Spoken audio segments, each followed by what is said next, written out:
Oh, David's in, all right. 2 vampires walk into a bar. I'll have a glass of blood, said one. I'll have a glass of plasma, said the other. Okay, replied the bartender, that'll be 1 blood and 1 blood light. Nice. Well done, well done. Good stuff, little pre-Halloween vampire joke. I like it.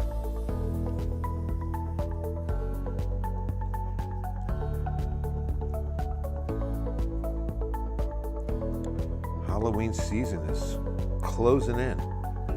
Fright Fest and what's the SeaWorld one called? Oh man, I forget. I gotta look it up. I love SeaWorld. Let's see.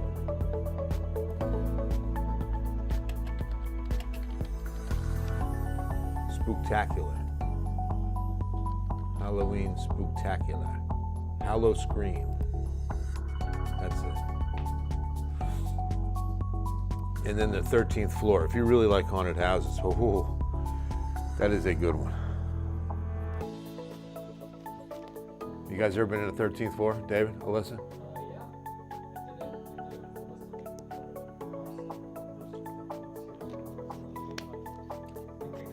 Pretty intense.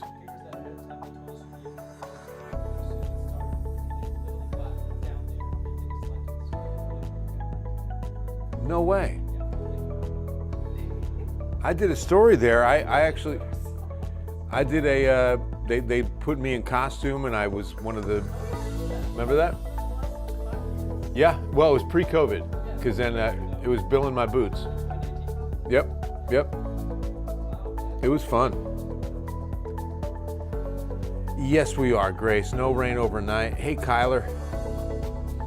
No rain overnight tonight, but more rain in the forecast for sure.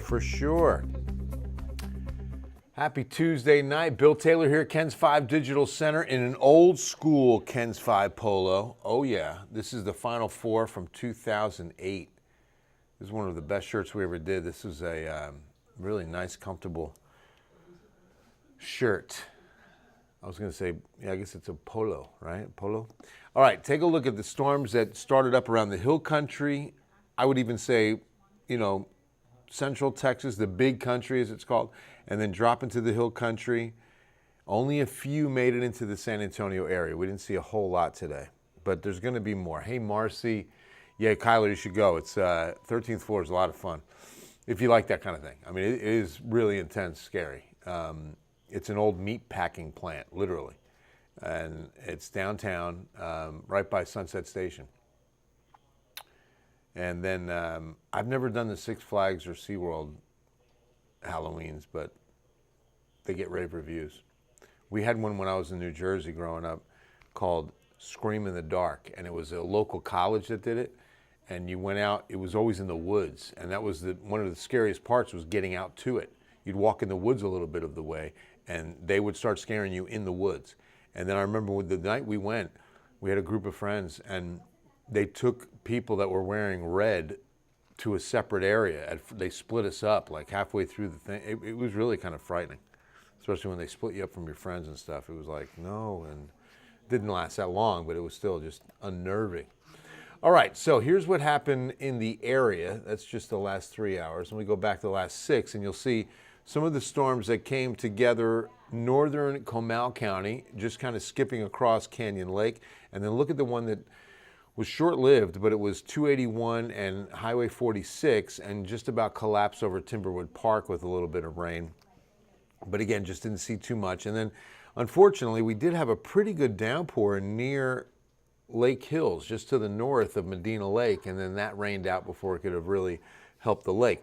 But a couple of isolated deposits that were decent, just inside Highway 46, you'll see that 1.3, and then about 1/4 inch near Johnson High School, 281, 1.5 closer to Comfort.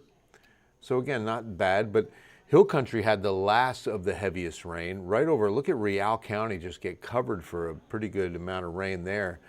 Our director, Jill, her dad lives out there, and said he had about 1/2 inch of rainfall, and I was expecting more considering what you're looking at there on radar. But it was about a little more than 1 inch in one spot, and then 2+ when you get closer to Camp Wood and south of Lakey. And these are radar estimates. 1 inch south of Utopia, close to an inch north of Del Rio. Decent aquifer rains. This was what's great. You know, the aquifer fell more than a foot from yesterday to today. So this was beneficial rains that I hope gets into that recharge and helps us out. Hello, Hanak. Grass needs it, right? Some thirsty grass down there. Not tonight. I think we're going to get some more tomorrow. Yeah, those are some bats on the radar. Some ground clutter as well, but you can see that little blast of yellow there right at the end.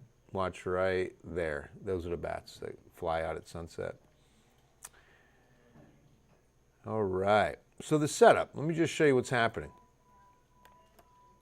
We've got a front that was a front, and now it's just a trough of low pressure. And I'll tell you, from the east to the west, we have the high pressure domes, the upper level highs, the ridges of high pressure that are not on top of Texas. They're farther away. We're in between both. And so because of that, we've got this trough axis that's, you know, just off to the north and able to generate some afternoon activity. It does take some heating to get things stirred up and going. And that's what happened today and what we're expecting to happen again tomorrow. Before I get to that, speaking of heating, take a look at today's almanac for the afternoon high. San Antonio's International Airport, those runways right there on your screen. 101 today. So 4 away, not quite there, but close to the 2023 record of 105. 97 is our average for this time of year, but today's 101 makes it 12 on the year now of 100 and one, even like today, 100 plus highs in 2025. All right, so with that axis to the north, some more daytime heating. Wednesday should see a few downpours develop, again, in the afternoon. So here we go with 4 p.m., and you see things start up, and by 6 or 7, a couple of these isolated showers could drift into the city, and then we're done. So it's going to be very much like today.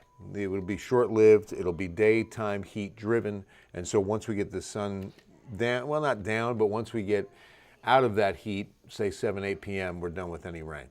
This is what was interesting to me. Severe Prediction Center gives it a marginal risk of flooding rains in the I-10, I-35 corridors. Well, this is from the Severe Prediction Center. It does dip far enough south into San Antonio, 3/4 of Bexar County. Marginal doesn't sound like it's serious, but when you consider it a 1 out of 4, now you're talking about something that's, you know, worth keeping an eye on. So if any of these, like what you just saw in Lakey and Real County, if that happens again tomorrow, we've got plenty of moisture in this atmosphere to rain out into some localized flooding. I don't expect anything widespread, or we'd see a slight, maybe even moderate chance. But with it only being marginal, it looks as though it would be localized, if anything. It would not be a widespread flood issue. There's Nate Ryan, everybody. Good to see you. Hey, bro, good news. You got a second? Me? Yes, ma'am. Yes, sir, rather. On the live stream? Young man, we're live on Facebook. Young man by the name of Milford Bradford. You'll have to look him up. TCU? Yes, you do know him. I do know him. He's now a member of your I know beloved everything. Chicago Bears. How about that? You know where else he's from? O'Connor. see? He's an O'Connor guy. He's an O'Connor guy. He broke a chair in my house, in my dining room. What happened? He Were went the to daughters he throwing went a to little- sit on were an the daughters throwing a party? They got a little out of hand. Oh, come on It was now, a party at the CT. Taylor crib. No. CT had him over. We had a bunch of her friends over, and he sat on a dining room chair. He was a strong kid, a pretty solid kid, and so the arm of the chair broke. And now that he's a Chicago Bear, maybe I get some restitution. And then the cops showed up. Cops! And the police have been called. Scatter. We've got a situation, and the police have been called. High school party. Yeah. So his nickname was Nook. Nook Bradford Yep, that's right. is a Chicago Bear. Got his highlights on there. Yeah, maybe, like you say, afternoon, a couple thunderstorms, Kyler. Hello from Corpus. Hey, Rose, good to see you. Oh, hugs and blessings, Anna. Same to you. Thank you. God's peace to you and yours. Appreciate you. All right, so tropics. I want to talk to you first about Aaron. Oh, no, not first. First, I want to talk to you about the Central Gulf. So you see the thunderstorms that are moving well, now into central waters, but there was a pretty good center of storm activity that went inland at Louisiana. So that's going to be some pretty heavy rain there again tomorrow. That was a pretty good little disturbance that National Hurricane Center had tagged and said, you know, it was less than a 10% chance it develops, but it could definitely be some flooding rains for the northern Gulf. Now, this is an area of interest. Let me just bring you back right there. See this spot? I'll say it's, well, east of Belize. That's not being tagged yet, but I definitely think we're going to see this tag soon.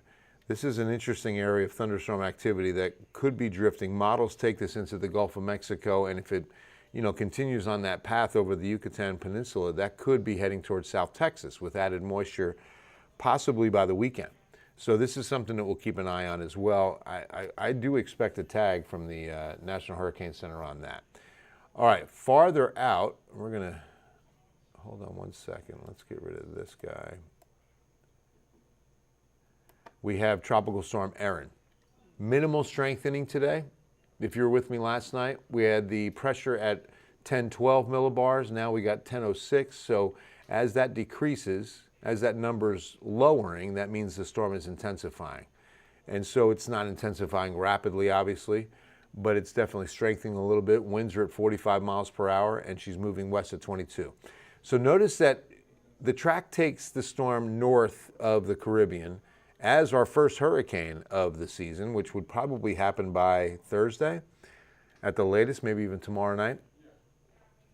But we've yet to have a hurricane. This is our fifth named storm. It looks to go north of the Caribbean now, but that doesn't mean the Gulf is out of the question because there's usually a Bermuda high that can steer this system. Now, it could get picked up into the Gulf Stream and be an East Coast United States issue or Florida issue, but if the latter of the two, Florida, then it could become a Gulf issue. So it's definitely something to keep an eye on. It's early. And then look to the right of it, Cape Verde Islands, and even the coast of Africa, and you can see more waves coming on shore, or I should be going offshore. And so that's getting out into the open waters of the Atlantic and could be cooking up a couple of more systems. You know, this is typical area of convection. It's the intertropical convergence zone where you have the convergence at the equator and those trade winds converge and you get thunderstorms out of that. So it's expected in that region, don't get me wrong. However, when you're in the Atlantic this time of year, that is the kind of startup that we can start seeing a little spin and we get a tropical system. If a parsley farmer gets sued, can they garnish his way? David, that's good. I like that one. Did you hear that one, David? No. If a parsley farmer gets sued, can they garnish his wages? Oh, Come on. that's good. That's intellectual. Zapata County. Hey, Pancho? No, I don't think too much. A lot of this is staying way too north. Way too north for you. So, show you what the National Hurricane Center is. Oh, they already did. Look at that. They have now tagged that system. I stand corrected. So we have a chance of seeing that develop into the Gulf of Mexico. That system I was just talking about. I should have looked at this first. Okay. Right there.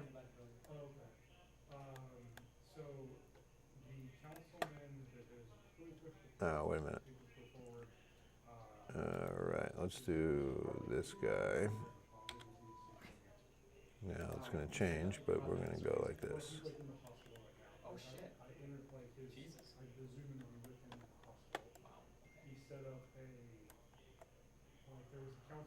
All right, right there. So that's the main focus of the story. Then when I spoke to the mayor, Okay. the mayor was like, No, Kyler, I don't think so. Hope Texas doesn't get hit by any hurricane. Me too. It's been a while, but between mid-August and mid-September is the height of the season. August is the month of the most Texas landfalls. So it could happen, but this is definitely a new system we're going to be watching closely. I don't want to seem cool, but yeah, it's not. All right, so that, let's go ahead and do that first. That's a little closer to home. I mean, you know what we could do? And then we're going to fade into this one. Just doing a little work here that's going to be part of the 10. And we'll get to now the 14-day. All right, so tomorrow's rain chances. I know it might not have felt that bad, Kyler, but we did hit 101 today. We hit 101. I think we could be a couple degrees less tomorrow. I won't say cooler. Not when we're hitting 98, right? Then 99's Thursday, Friday, maybe 96 Saturday. That'd be nice to be below average, which is 97. But 30% tomorrow, but then 10 to 20 through Saturday. Then we'll drop them for a couple days before we resume an isolated shower chance Tuesday, Wednesday, 19th, 20th. All in all, a dry forecast with tomorrow really being the last good chance, or last, the best of the chance. We do, Tony. We're still in extreme drought here. Medina County still an exceptional drought, so we could definitely use it. Oh wow, 112. Where are you? We have high pressure? No, we don't, Jared. In fact, we're in between the highs. That's why we got that rain today, and we have a chance again tomorrow. Oh, Terry, I'm so glad. Glad to hear that. God bless Don on his next trip around the sun. That's so awesome. Yeah, I want to see where Poncho was.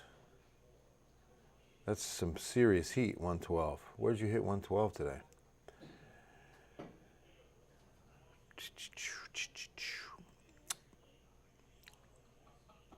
So yeah, the big spot of interest is definitely going to be the Gulf of Mexico with that 20% chance, I think. Let me actually verify that. When you see yellow, it's low. Oh, Zapata. Okay.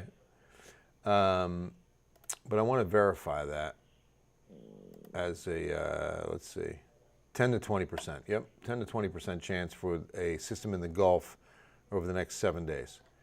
So between now and, of course, next Tuesday. So I really think the weekend is going to be when we're going to be watching that closely and seeing if that does develop. Love you guys. God bless you. And we'll see you on Ken's 5 News at 10. Have a great night.